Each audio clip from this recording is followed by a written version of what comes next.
जय हिंद साथियों, एक बार फिर से आप सबका बहुत बहुत स्वागत है। आज हम लोग चर्चा करेंगे 23 मार्च 1931 के दिन भगत सिंह, राजगुरु और सुखदेव को फांसी हुई थी। ये वे वीर सपूत हैं, हमारे देश के क्रांतिकारी हैं, सच्चे क्रांतिकारी हैं, जिन्होंने अपने देश के लिए हंसते हंसते फांसी को स्वीकार कर लिया। सामान्य व्यक्ति जब अपनी मौत के बारे में भी सोचता है तो कांप उठता है, उसकी रूह कांप जाती है। लेकिन ये लोग फांसी के तख्ते पर भी जब खड़े थे, उस समय भी सरफरोशी की तमन्ना अब हमारे दिल में है, देखना है जोर कितना बाजुएं कातिल में है, मेरा रंग दे बसंती चोला, इस तरह के गाने गा रहे थे। किसी प्रकार का कोई डर नहीं था। तो आज हम लोग इस वीडियो के माध्यम से अपने उन क्रांतिकारियों को एक सच्ची श्रद्धांजलि देंगे और उन्होंने हमारे देश के लिए जो अपने आप को बलिदान कर दिया और वो जो अपने देश के लिए सोचते थे, उनके क्या विचार थे, उनको आज हम लोग पढ़ेंगे। तो इस वीडियो के माध्यम से हम मुख्य 3 बिंदुओं को देखेंगे। पहला, भगत सिंह की संक्षिप्त जीवनी, उसके बाद भगत सिंह कैसे क्रांतिकारी बने, और फिर भगत सिंह की फांसी के बाद उसके पहले ही उन्होंने एक लेख लिखा था, मैं नास्तिक क्यों हूं। यानी वो ईश्वर को नहीं मानते थे। क्यों नहीं मानते थे, इसके बारे में उन्होंने एक लेख लिखा है, बहुत प्रसिद्ध हुआ है, मैं नास्तिक क्यों हूं। तो उसके बारे में भी हम चर्चा करेंगे। तो मुझे पूरा भरोसा है कि अगर आप इस वीडियो को आखिर तक देख लेंगे तो आपको आज बहुत कुछ ऐसी जानकारी मिलेगी जो शायद कहीं ना मिले। तो मेरा आपसे हम्बल रिक्वेस्ट है कि आप वीडियो को पूरा देखिएगा। 23 मार्च 1931 के दिन, आज के ही दिन भगत सिंह, राजगुरु और सुखदेव को फांसी हुई थी। ठीक है, तो इसलिए हम इनके बारे में थोड़ा सा जानेंगे। तो देखिए, सबसे पहले हम पॉइंट को नोट कर लिए हैं ताकि समय बचे हमारा, और पॉइंट पॉइंट करके हम आपको समझा देंगे विस्तार से। यहां देखिए जीवनी लिखा है हमने स्पेशल भगत सिंह के बारे में। भगत सिंह का जन्म 28 सितंबर 1907 को हुआ था। कहीं कहीं ये 27 सितंबर भी मिलता है, तो 27 या 28 1907। गांव है बंगा, जिला है लायलपुर और पंजाब। तो वर्तमान में ये जो पंजाब प्रांत है वो भारत में भी है और पाकिस्तान में भी है। तो जो पाकिस्तान वाला पंजाब प्रांत है, वहां पे लायलपुर में, बंगा जिले में भगत सिंह का जन्म हुआ था। उस समय देश का बंटवारा नहीं हुआ था, तो भारत ही था, लेकिन बंटवारा हो जाने के बाद वो स्थान जहां पैदा हुए थे पंजाब में है। इनकी माता का नाम था विद्यावती कौर और पिता का नाम था सरदार किशन सिंह। सामान्य किसान थे ये लोग। भगत सिंह ने पढ़ाई किया डीएवी स्कूल लाहौर से, प्राथमिक पढ़ाई अपने ही गांव से, उसके बाद कॉलेज में डीएवी। लेकिन बीच में ही इन्होंने पढ़ाई छोड़ दी और पढ़ाई छोड़ करके नौजवान भारत सभा की इन्होंने स्थापना की। देखिए, उस समय भारत अंग्रेजों का गुलाम था। समय समय पर ऐसी घटनाएं होती रहती थी जो जिसे सुन करके आम इंसान डिस्टर्ब हो जाता था। तो उसी में जब इन्होंने नौजवान भारत सभा की स्थापना की तो 13 अप्रैल 1919, ये बहुत इंपॉर्टेंट तारीख है, जलियांवाला बाग, जलियांवाला बाग बहुत ऐतिहासिक तारीख है, सब लोग जानते हैं। जलियांवाला बाग में जनरल डायर ने गोली चलवा दी और हजारों लोग मारे गए थे। तो इस कांड का प्रभाव बहुत लोगों पर पड़ा, उसमें से सबसे ज्यादा प्रभाव भगत सिंह पर पड़ा और भगत सिंह क्रांति की ओर उन्मुख होने लगे।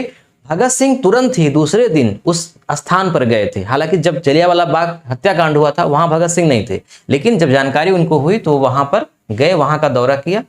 बहुत कम उम्र थी उनकी उस समय, आप समझ लीजिए 7 और 19, 12 साल की उम्र थी जब जलियांवाला बाग हत्याकांड हुआ था। उसके बाद 9 अगस्त 1925 RRRA, ये क्या है देखिए। पहले एक संस्था थी HRA, हिंदुस्तान रिपब्लिकन एसोसिएशन। एक घटना घटी 9 अगस्त 1925 को। इस घटना में भगत सिंह नहीं थे, लेकिन इस घटना का जिक्र करना जरूरी है भगत सिंह को समझने के लिए। 9 अगस्त 1925 को लखनऊ के पास काकोरी नामक स्थान पे ट्रेन डकैती हुई। ट्रेन जो लूट रहे थे उसमें मुख्य रूप से कौन कौन थे? राम प्रसाद बिस्मिल, राजेंद्र लाहिरी, रोशनलाल और अशफाक उल्लाह। ट्रेन डकैती के बाद ये लोग पकड़े गए और इन लोगों को फांसी हो गई। किन लोगों को? 4 लोगों को। राम प्रसाद बिस्मिल को गोरखपुर में फांसी हुई, राजेंद्र लोहड़ी को गोंडा में फांसी हुई, रोशनलाल को इलाहाबाद में फांसी हुई और अशफाक उल्लाह को फैजाबाद में फांसी हुई। चंद्रशेखर आजाद भाग गए थे।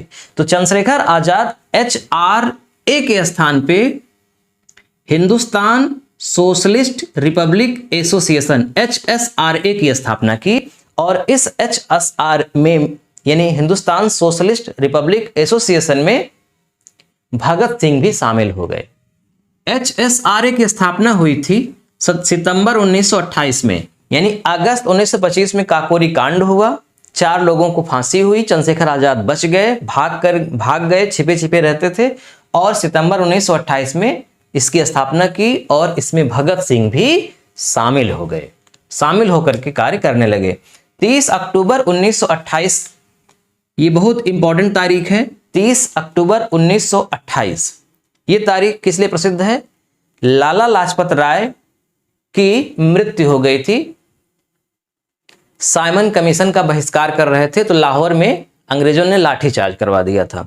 तो जब लाला लाजपत राय की मृत्यु हो गई, जिन्हें शेर पंजाब कहा जाता था, क्रांतिकारियों के अग्रदूत थे, उनको बहुत लोग मानते थे, भगत सिंह भी बहुत मानते थे, चंद्रशेखर आजाद भी बहुत मानते थे। तो 30 अक्टूबर 1928 को जब लाला लाजपत राय की लाठी लगने से मृत्यु हो गई तो चंद्रशेखर आजाद, भगत सिंह और बहुत सारे क्रांतिकारियों ने ठान लिया कि हम लाठी चार्ज करवाने वाले को जान से मारेंगे, और मौके की तलाश में थे। 17 दिसंबर 1928 को सैंडर्स, ये कौन है? ASP था, असिस्टेंट सुपरिटेंडेंट ऑफ पुलिस, सहायक पुलिस अधीक्षक था, SSP था सैंडर्स। इसको मारने में कितने लोग शामिल थे? तो देखो, इसको मारने में चंद्रशेखर आजाद थे, चंद्रशेखर आजाद, भगत सिंह, राजगुरु। तो 17 दिसंबर 1928 के दिन लाहौर में DAV स्कूल की बाउंड्री के पीछे भगत सिंह और राजगुरु छिप गए इसे मारने के लिए कि जैसे ही वो यहां आएगा इसको हम जान से मार देंगे। तो हुआ क्या, जैसे ही सैंडर्स आया, पहली गोली राजगुरु ने मारी, उसके सर में लगी, और सर में लग गई तो सैंडर्स यकीनन मर जाता। लेकिन इतना खून सवार था भगत सिंह पर, मतलब इनको यह था कि कहीं बच न जाए, इसलिए इन्होंने भी गोली चला दी 3-4 राउंड, और जैसे इन्होंने भी गोली चलाई सैंडर्स की वहीं तत्काल मृत्यु हो गई। जैसे ही सैंडर्स की मृत्यु हो गई तो सैंडर्स के जो सिपाही थे उसमें एक था चनन सिंह। चनन सिंह नाम से ही लग रहा है कि भारतीय है। चनन सिंह ने भगत सिंह और राजगुरु का पीछा किया। जब इसने पीछा किया तो चंद्रशेखर आजाद पास में थे, इन्होंने इसको चेतावनी दिया कि आगे मत बढ़ना वरना मैं तुम्हें गोली मार दूंगा, लेकिन ये इनकी बात को नहीं माना और आगे बढ़ता रहा, यानी भगत सिंह राजगुरु का पीछा करता रहा। तो चंद्रशेखर आजाद ने चनन सिंह को गोली मार दी और चनन सिंह वहीं पे मर गया। तो सैंडर्स की मृत्यु हो गई और चनन सिंह जो कि भारतीय था, सैंडर्स का सिपाही था, इसकी भी मृत्यु हो गई। तो सैंडर्स को गोली किसने मारा? भगत सिंह और राजगुरु ने। आजाद ने गोली मारा चनन सिंह को। उसके बाद ये लोग पकड़े नहीं गए, ये लोग भाग गए। उसके बाद होता क्या है, 8 अप्रैल 1929 सेंट्रल लेजिस्लेटिव असेंबली बम कांड, ये प्रसिद्ध है बम कांड के लिए। असेंबली में इन्होंने बम फेंका। किसने बम फेंका? भगत सिंह और बटुकेश्वर दत्त।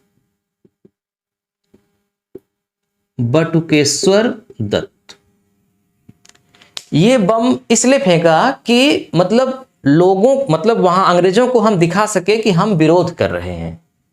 विरोध की भावना व्यक्त करने के लिए बम फेंका, किसी को मारने के लिए नहीं। मतलब जहां कोई नहीं था वहां बम फेंका ताकि कोई नुकसान ना हो। तो भगत सिंह बटुकेश्वर दत्त ने बम फेंका 8 अप्रैल 1929 को सेंट्रल लेजिस्लेटिव असेंबली में। उसके बाद अपनी स्वयं गिरफ्तारी दी, यानी गिरफ्तार भी हो गए। तो बम कांड में भगत सिंह, बटुकेश्वर दत्त के साथ साथ 2 और लोगों को गिरफ्तार किया गया। वो लोग कौन कौन से थे? वो लोग थे राजगुरु और सुखदेव। इन 2 लोगों को, और यानी कि 4 लोगों को गिरफ्तार किया गया और इन्हें गिरफ्तार करके लाहौर सेंट्रल जेल में लाया गया। 1929 में ही लाहौर षड्यंत्र केस एक है। ये क्या है? तो जब इन लोगों को लाहौर सेंट्रल जेल में लाया गया तो वहां कैदियों के साथ सही व्यवहार नहीं हो रहा था। तो इन लोगों ने कहा कि कैदियों के साथ सही व्यवहार करो, और स्पेशल चूंकि हम लोग क्रांतिकारी हैं, एक सामान्य कैदी नहीं है, हम लोगों को विशेष कैदी की तरह रखा जाए, सामान्य कैदी की तरह न रखा जाए। लेकिन इनकी बातों को वहां के जेलर और अंग्रेज मान नहीं रहे थे। तो इन लोगों ने क्या कर दिया, भूख हड़ताल कर दिया।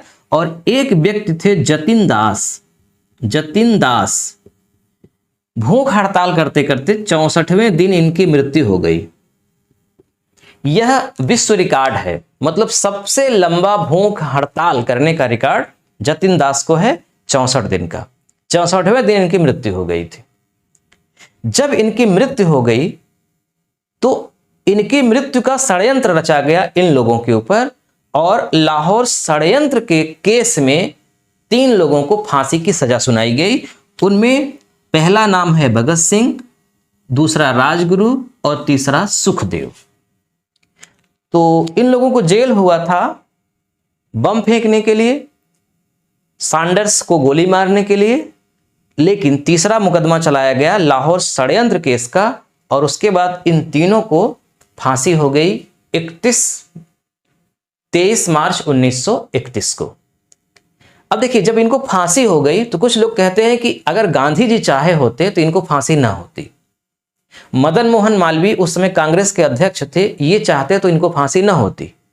तो दरअसल ये वो लोग बात करते हैं जिनको कुछ भी जानकारी नहीं है। जब आप इतिहास पढ़ते हैं तो स्पष्ट लिखा गया है कि 14 फरवरी, ये तारीख नोट करिए, 14 फरवरी 1931, यानी भगत सिंह की फांसी के पहले एक तारीख है 14 फरवरी, एक है 17 फरवरी 1931 और एक है 18 फरवरी 1931।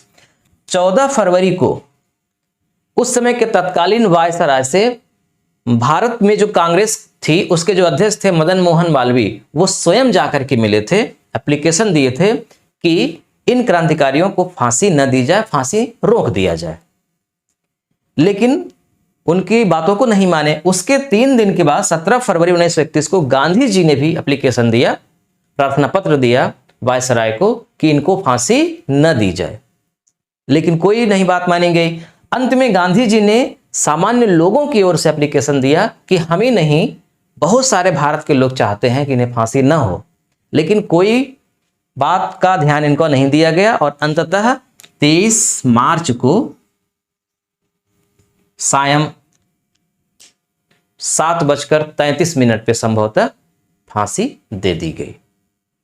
तो ये होता है यहां तक का इतिहास, जन्म से लेकर के भगत सिंह की फांसी तक। अब तीसरा पॉइंट एक रह गया, मैं नास्तिक क्यों हूं। भगत सिंह नास्तिक थे, वो भगवान को नहीं मानते थे, तो इसका क्या संबंध है। अब हम इसको संक्षिप्त में 2 मिनट में समझ लेते हैं, जो कि यहीं से आपको समझ में आएगा कि भगत सिंह के विचार क्या थे। देखिए, जब भगत सिंह लाहौर की सेंट्रल जेल में बंद थे तो वहीं सेंट्रल जेल में एक और क्रांतिकारी बाबा रणधीर सिंह भी बंद थे। बाबा रणधीर सिंह सिख थे, ये भी बंद थे दूसरे सेल में। ये बहुत ही आस्तिक थे, यानी ईश्वर को मानने वाले थे।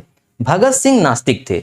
तो जैसे ही इनको पता चला कि एक नौजवान क्रांतिकारी जिसको फांसी की सजा हो गई है वो ईश्वर को नहीं मानता, इनको बहुत दुख हुआ और किसी तरह से भगत सिंह के सेल में पहुंचे। भगत सिंह को मनाने की कोशिश किया, बहुत समझाया, तर्क दे दे करके समझाया कि ईश्वर होता है, तुम अब मरने वाले हो, तुम्हारी उम्र 24 साल है, कम से कम अब तो ईश्वर को मान लो, आखिर तुम्हें क्या हासिल होगा ईश्वर को न मानने से। बहुत जितना हो सकता है इन्होंने समझाया, लेकिन भगत सिंह ने इनकी बातों को नहीं समझा, यानी बात नहीं बनी।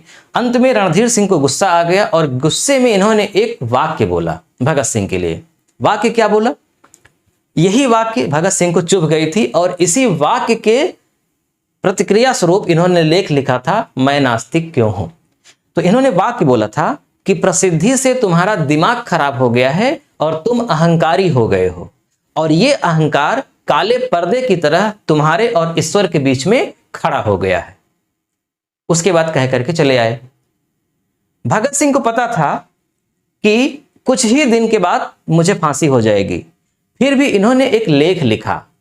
वो लेख आज गूगल पर आप डाउनलोड कर सकते हैं। जैसे ही आप जाएंगे गूगल पे लिख दीजिए भगत सिंह के मैं नास्तिक क्यों हूं लेख, तुरंत आ जाएगा। 10 पेज का है, आप पढ़ लीजिए उसको। उस लेख के बारे में थोड़ा सा हम आपको बताते हैं पॉइंट में, बहुत महत्वपूर्ण बातें जो हैं।